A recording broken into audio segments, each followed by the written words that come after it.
This story is about the magical gold bangle. ये कहानी जादुई सोने के कंगन के बारे में है। नमस्ते, कहानी शुरू करते हैं। कई साल पहले की बात है। बनारस की नगरी में श्यामदास नाम का एक मोची रहता था। वह काफी नेक दिल इंसान था। हर किसी की मदद के लिए हमेशा तैयार रहता था। उसके पास कोई भी मदद मांगने के लिए आए तो उसे उदास होकर लौटना नहीं पड़ता था। एक दिन श्यामदास रोज की तरह अपनी दुकान में बैठा हुआ था। उसके पास एक ब्राह्मण आया। उसने जूते सिलने के लिए मोची को दिया। जूता सिलते हुए श्यामदास ने ब्राह्मण से पूछा, आप कहाँ से आए हैं? ब्राह्मण ने जवाब दिया, मैं कावेरी तट से यहाँ गंगा माँ के दर्शन करने और नहाने आया हूँ। एकदम से श्यामदास ने पूछा, क्यों? आज कावेरी नदी में पानी खत्म हो गया है क्या? ब्राह्मण यह बात सुनकर हैरान रह गया। उसने श्यामदास से कहा, तुम गंगा तट पर रहते हो और ऐसी बातें कर रहे हो? क्या तुम्हें गंगा माँ का महत्व नहीं पता? क्या तुम कभी वहाँ स्नान और दर्शन के लिए नहीं गए? श्यामदास ने जवाब दिया, ना मुझे महत्व पता है और न मैंने कभी वहाँ स्नान किया है। श्यामदास आगे कुछ बोलता, उससे पहले ही ब्राह्मण ने कहना शुरू कर दिया, गंगा तट पर रहकर ना गंगा की शक्ति का पता है और ना कुछ और, तभी तो तुम्हारे भाग फूटे हुए हैं। उसके बाद ब्राह्मण ने श्यामदास को गंगा माँ की महिमा सुनाई। ब्राह्मण की बातें सुनने के बाद श्यामदास ने कहा, अपना मन साफ हो तो हर तट का पानी गंगा है। इतना कहने के बाद श्यामदास ने जल्दी से जूता सिला और ब्राह्मण से कहा, आपका जूता ठीक हो गया है। अब गंगा किनारे जाते हुए क्या आप मुझ पर एक एहसान करेंगे?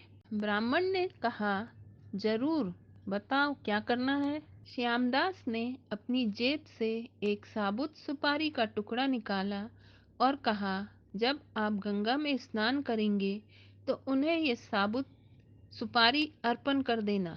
ब्राह्मण ने श्यामदास के हाथ से वह सुपारी ली और गंगा के किनारे जाने लगे। वहां स्नान करने के बाद ब्राह्मण देव ने हाथ में सुपारी लेकर गंगा माँ को पुकारते हुए कहा, माँ, यह श्यामदास ने आपके लिए भेजा है, इसे स्वीकार कीजिए। इतना कहकर ब्राह्मण ने उस साबुत सुपारी को गंगा में बहा दिया। थोड़ी ही देर में गंगा नदी से एक हाथ बहते हुए आया और ब्राह्मण के पास रुक गया। उस हाथ में एक सोने का कंगन था। उसी समय एक आवाज आई, मेरी तरफ से यह कंगन श्यामदास को दे देना। गंगा माँ की ओर से श्यामदास के लिए सोने का कंगन आता देखकर ब्राह्मण हैरान रह गया। दंग ब्राह्मण ने कंगन को हाथ में उठा लिया। कंगन हाथ में लेते ही ब्राह्मण के मन में लालच आ गया। उसने सोचा कि मैं यह कंगन श्यामदास को नहीं दूंगा। आखिर श्यामदास को पता ही कैसे चलेगा कि माँ गंगा ने उसे यह कंगन देने के लिए कहा है। इस सोच के साथ ब्राह्मण आगे बढ़ने लगा। कुछ दूर जाते ही उसके मन में विचार आया कि अगर मैंने ये कंगन बेचा तो पूछताछ होगी और मुझ पर चोरी का इल्जाम लग सकता है। मैं सीधे ये कंगन राजा को देता हूँ, वे खुश हो जाएंगे और इनाम भी देंगे। इसी सोच के साथ ब्राह्मण सीधे राजमहल पहुंच गया। वहां पहुंचते ही राजा को प्रणाम करके उस ब्राह्मण ने उन्हें कंगन भेंट कर दिया। उस कंगन की चमक से राजा और वहां मौजूद सभी लोग दंग रह गए। राजा ने कहा, ब्राह्मण, ये कंगन देखकर तो लग रहा है मानो ये स्वर्गलोक का है। राजा ने वह कंगन अपनी पत्नी को दे दिया। पत्नी ने जैसे ही कंगन पहना वह खुश हो गई। तभी राजा ने ब्राह्मण से कहा, यह एक कंगन है, मुझे इसका दूसरा जोड़ा भी चाहिए। रानी दोनों हाथों में ये कंगन पहनेंगी तभी उनकी शोभा और बढ़ेगी। यह सुनते ही ब्राह्मण के पसीने छूट गए। राजा ने तुरंत पूछा, क्या हुआ? आप परेशान क्यों हो गए? यह कंगन चोरी का तो नहीं है ना? तुरंत ब्राह्मण ने जवाब दिया, नहीं नहीं राजा साहब, ये चोरी का नहीं है। तब राजा बोले, ठीक है, आप आज शाम तक दूसरा कंगन लाकर मुझे दे दो, तभी मैं मानूंगा यह चोरी का नहीं है। जी राजा साहब, कहते हुए घबराया हुआ ब्राह्मण राजा के दरबार से निकल गया।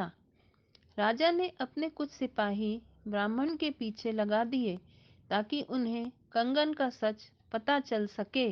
राजमहल से निकलकर ब्राह्मण सीधा श्यामदास के पास गया।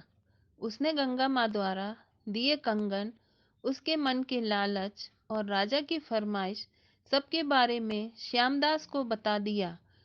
इसके बाद श्यामदास से पूछने लगा कि दूसरा कंगन कैसे हासिल हो सकता है। श्यामदास ने ब्राह्मण की सारी बातें सुनने के बाद अपनी दोनों आंखें बंद कर ली।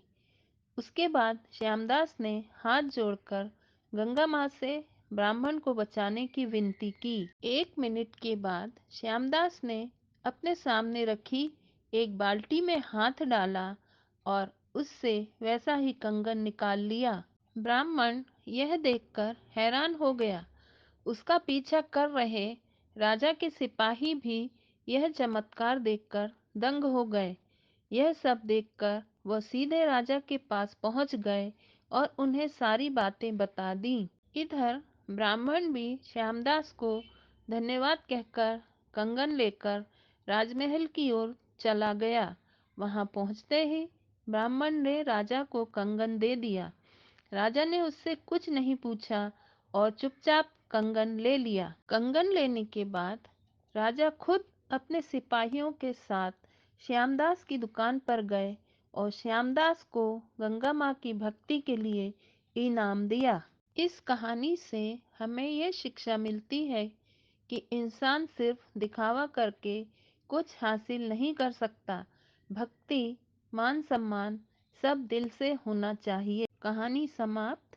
धन्यवाद। कहानी पसंद आए तो वीडियो को लाइक, चैनल को सब्सक्राइब और शेयर करना ना भूलें।